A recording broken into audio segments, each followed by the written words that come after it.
For today, ang lulutuin ko, Filipino spaghetti. Kasi nagka-crave kami ng Filipino spaghetti, eh medyo malayo na kami sa Jollibee. So, ang basic ingredients natin would be that pasta sauce, Filipino pasta sauce, and then this Martin's hot dogs. And then, lalagyan din natin ng ground beef. Siguro half lang ng ground beef na yan gagamitin ko. And then we have the onion and the garlic. And ang variation ng Filipino spaghetti ko, I add minced bell pepper and liver spread to it. So, I'll be using half of this liver spread.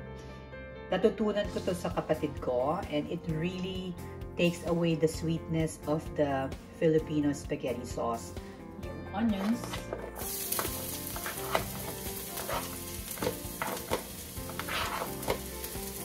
Lang natin yan until mabilis na luto eh. And then I usually put the onions na rin agad. It doesn't really matter kasi pag hindi ko nilagay agad yung onion, nasusunog yung garlic. Dagdagan natin itong ground beef bago masunog ang onion.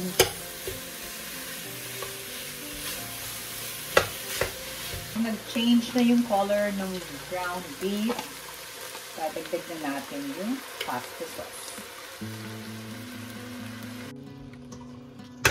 Nahuli natin siya ulit.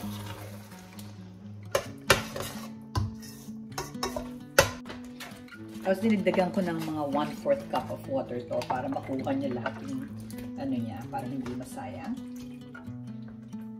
Yan, haluin ulit natin. Okay lang yan. Then hintayin natin siyang mag-simmer. Kumulo, tapos mag-simmer. So we cover that first. Punasan ko to kasi para wala na ako masyadong lilinisin mamaya. So, ngayon kumukulo na siya, ilalagay ko naman yung hot dogs. Ayan. Kasi luto na naman tong hotdog na to. So, we don't want it really to be overcooked.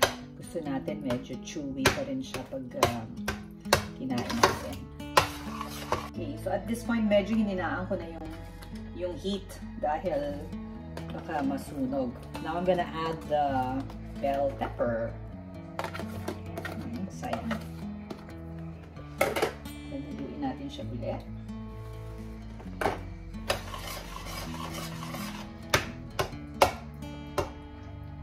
And I'm telling you, this bell pepper changes the flavor as well as the liver spread. So now we'll add half the liver spread of pamana. And wait for it to dissolve hanggang matunaw siya. And then after that, tapos na tayo. And that's it. Tikman na natin. Ayoko nung overcook yung sausage eh. Kaya okay na yan. And we will taste it.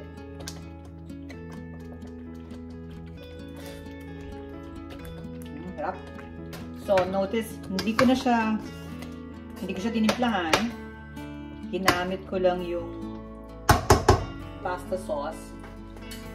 So, yung pang-alat nyo na lang yung cheese na idadagdag nyo sa spaghetti. So, now I'm starting to cook the spaghetti. Dapat kanina ko pa ginawa. Nakalimutan ko. Okay, so now I'm just waiting for the spaghetti to cook. And now, luto na. So, mabilis lang gawin. It's less than an hour. Then, usually, it's best with shredded cheese, shredded cheddar cheese. Wala ako nun eh. So, ang gagamitin ko, Parmesan cheese. Or kung anumang cheese meron kayo, kahit a block of cheese and then i-grate nyo, pwede na rin yon. Na wala na masyado yung, hindi na siya masyado matamis. Masarap. Parang mas masarap siya kaysa sa Jollibee. Takes me back to Makati Supermart. Kung sa Makati, di ba masarap yung spaghetti nila doon. Anyway, I hope nagustuhan nyo. Try nyo, ang sarap. Ang bilis pati gawin. See you in my next video. Peace.